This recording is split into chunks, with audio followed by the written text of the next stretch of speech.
नामक एक गांव होता है जिसमें बाकी गांव के मुताबिक इतनी भी प्रगति नहीं हुई होती है। एक रात जब काम से थका हारा रोशनलाल जंगल के रास्ते से होकर अपने घर की तरफ जा रहा था, एक हैंडपंप पर पड़ती है और उसका चेहरा खुशी से खिल उठा। अरे वाह, एक हैंडपंप! चलो अब तो मेरी प्यास बुझ गई ही रहेगी। रोशनलाल उस हैंडपंप के करीब आता है और तभी उसे वहाँ हैंडपंप के पास एक बेहद सुंदर महिला बैठी हुई दिखती है, जिसे देखकर वो काफी हैरान हो जाता है। अरे ये औरत कौन है? जब मैंने दूर से देखा तब तो यहाँ कोई नहीं था। ओ बहन जी, क्या ये हैंडपंप आपका है? क्या मैं इससे थोड़ा पानी पी सकता हूँ? वो क्या है ना, आज शाम पर जो पानी मैं ले गया था वो सारा खत्म हो चुका है। मेरा घर अभी बहुत दूर है, मुझे काफी चलना पड़ेगा। पानी क्यों? अरे कोल्ड ड्रिंक पी लो ना। क्या कहा? Cold drink? लेकिन ये वाला ड्रिंक तो शहर में ही मिलता है, यहाँ गाँव खेड़ों में कहाँ मिलेगा, वो भी एक हैंडपंप से। ये मेनका का हैंडपंप है, इसमें से कोल्ड ड्रिंक निकलता है। मेनका कितना कहते ही उसके हैंडपंप से कोल्ड ड्रिंक निकलने लगता है। ये अनोखा दृश्य देखकर रोशनलाल के होश उड़ जाते हैं। अरे बाबा, ये तो गजब हो गया रे।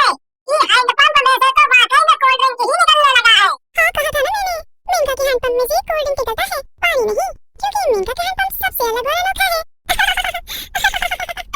रोशनलाल मेनका के हैंडपंप में से कोल्ड ड्रिंक पीने लगता है, तभी वो उसे रोकती है और कहती है, रुक जाओ, तुम्हें अगर ये कोल्ड ड्रिंक पीना है तो तुम्हें मुझे पैसे देने होंगे। ये मेरा हैंडपंप है और तुम यहाँ पर मुफ्त में कोल्ड ड्रिंक नहीं पी सकते हो। अरे ऐसी बात है क्या? मैं अभी पैसे देता हूँ। कितने पैसे लगेंगे? पूरे 5 रुपये। ठीक है मेनका जी, ये लीजिए पूरे 5 रुपए हैं। अब तो मैं पी सकता हूँ ना जी भाईजान। रोशनलाल अब उस हैंडपंप से जी भरकर कोल्ड ड्रिंक पीता है। अरे वाह, आज तक मैंने इतनी स्वादिष्ट कोल्ड ड्रिंक नहीं पी। ये तो कमाल ही हो गया, एकदम तरोताजा महसूस हो रहा है अब मुझे। क्योंकि ये कोई मामूली कोल्ड ड्रिंक नहीं, मौत के मुंह ले जाने वाली कोल्ड ड्रिंक है।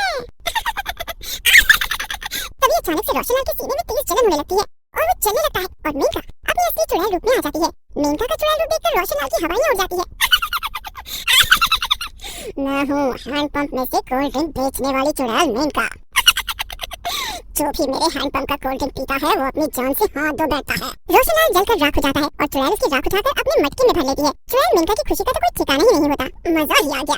अब तक पूरे 60 लोगों की राख भर चुकी हूँ मैं इस मटके में, अब बस और 40 लोगों की राख भरनी बाकी है। फिर पूरे 100 इंसानों की राख से भरा ये मटका लेकर मैं चुड़ैल लोग चली जाऊंगी, जहाँ पर मैं शैतानी नदी में ये सारी राख मिलाकर शैतानी नदी से सर्वशक्तिशाली होने की इच्छा व्यक्त करूंगी और वो नदी मेरी ये इच्छा जरूर पूरी करेगी।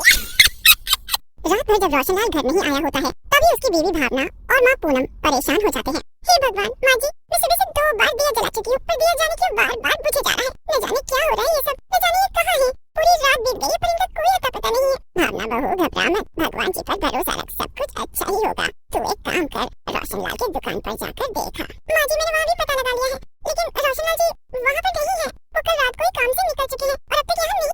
हे भगवान, ऐसा कैसे हो सकता है? हमें सरपंच जी के पास जाकर अपनी दुविधा बतानी होगी बहू, अब वही कुछ कर सकेंगे। शायद आप सही कह रही हैं माँ जी, चलिए फटाफट। भावना और पूनम दोनों गांव के सरपंच के पास जाती हैं और उनसे रोशनलाल के गायब होने के बारे में कहती हैं। सरपंच के आदमी रोशनलाल को पूरे गांव में ढूंढने जाते हैं, पर वो उन्हें कहीं नहीं मिलता। हे भगवान, न जाने कहाँ चले गए मेरे बच्चे। हे भगवान। सरपंच जी, ये हादसा अब दिन पर दिन बढ़ता जा रहा है। पिछले 3 महीनों से गांव में अक्सर रातों में ही कोई ना कोई आदमी गायब हो जाता है और फिर वापस कभी लौट कर नहीं आता। सरपंच जी, मुझे तो इस सब के पीछे किसी की सोची समझी साजिश लग रही है। इसका कुछ तो कीजिए, वरना कहीं गायब होने की अगली बारी हमारी तो नहीं। घबराओ मत, मैं जल्द से जल्द इस मुसीबत का कोई ना कोई हल जरूर ढूंढ निकालूंगा। ये सब चुड़ैल जंगल में पेड़ पर बैठकर अपनी भूतिया दूरबीन से देख रही होती है। बेचारे गाँव वाले कितने डरे सहमे से लग रहे हैं, लेकिन मैं अपना वार रात में ही करूंगी। इन लोगों को कभी पता नहीं चल पाएगा कि सबके गायब होने की पीछे की वजह मैं ही हूँ। दोस्त बेवजह मर गए, लेकिन मेनका चुड़ैल कभी किसी पर रहम नहीं करती। मुझे अपने लक्ष्य पर काम करना और अपने सर्वशक्तिशाली बनने के सपने को पूरा करके ही रहना है। गांव में लोगों की गायब होने की संख्या बहुत तेजी से बढ़ जाती है। सबके सब रात में बाहर निकलना ही बंद कर देते हैं। एक रात एक व्यक्ति जो शहर से अपने गांव आया होता है, वो मेनका को किसी इंसान से बात करते हुए देख लेता है। वो उसका चुड़ैल रूप देखकर चौंक जाता है। वो शहरी आदमी काफी बूढ़ा होता है और वो ये सब देखकर बर्दाश्त नहीं कर पाता और उसे वहीं पर हार्ट अटैक आ जाता है। कुछ दिन बीत जाते हैं। अब अचानक से एक रात जब सरपंच के घर उनकी मौसी जी रहने आती है, तभी उन्हें रात में नींद ही नहीं आती। आए हाय, आग लगे इन मच्छरों को, मुझे तो बिल्कुल नींद ही नहीं आ रही। एक काम करती हूँ, टहल के आ जाती हूँ। ये गाँव के लोग एकदम पागल ही हैं, कामों को डर रहे हैं। आइए भूत प्रेत डायन वायन सब फालतू की बातें हैं, मैं जरा बाहर की हवा खाकर आती हूँ। मौसी जी बाहर टहलने निकलती हैं और टहलते टहलते वो जंगल तक पहुंच जाती हैं और वहाँ पर उन्हें चुड़ैल मेनका दिख जाती है। आओ बहन आओ, 5 रुपए में बढ़िया कोल्ड ड्रिंक पी जाओ, चल चल कर काफी थक गई होगी ना। हाँ हाँ बहन, लेकिन ये समझ नहीं आया हैंडपंप से कौन कोल्ड ड्रिंक पीता है? ऐसा हैंडपंप तो मैंने पहली बार देखा है। ये मेरा है, विदेश से लाया है। अरे वाह, ठीक है, फिर ये लो 5 रुपए और पिलाओ, मुझे भी कोल्ड ड्रिंक पिलाओ। जैसे ही मौसी जी वो कोल्ड ड्रिंक पीती है, वो भी जलकर राख हो जाती है। अगली सुबह जब सरपंच अपनी मौसी जी के पैरों के निशान देखते हैं, तो वो कमरे से बाहर निकलकर जंगल की तरफ गए हुए होते हैं। ए जी, हो ना हो, इन सबके पीछे किसी बुरी शक्ति का ही हाथ है।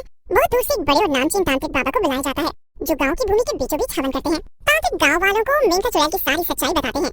वही तांत्रिक के ताकतवर मंत्रों से चुड़ैल अपने आप को रोक नहीं पाती और वो गांव के बीचों बीच हो रहे उस हवन के पास चली जाती है। छोड़ दो मुझे तांत्रिक, वरना बहुत बुरा होगा। खून पसीना एक एक करके मैंने ये सारा खेल रचाया है। तू मेरे रास्ते के बीच में आकर बहुत गलत कर रहा है तांत्रिक। फिर तांत्रिक मंत्र के साथ भभूत छिड़कता जाता है, जिससे उस चुड़ैल का शरीर जलने लग जाता है। नहीं, नहीं, नहीं। और इस तरह गांव में हैंडपंप से कोल्ड ड्रिंक बेचने वाली चुड़ैल का कहर खत्म हो जाता है।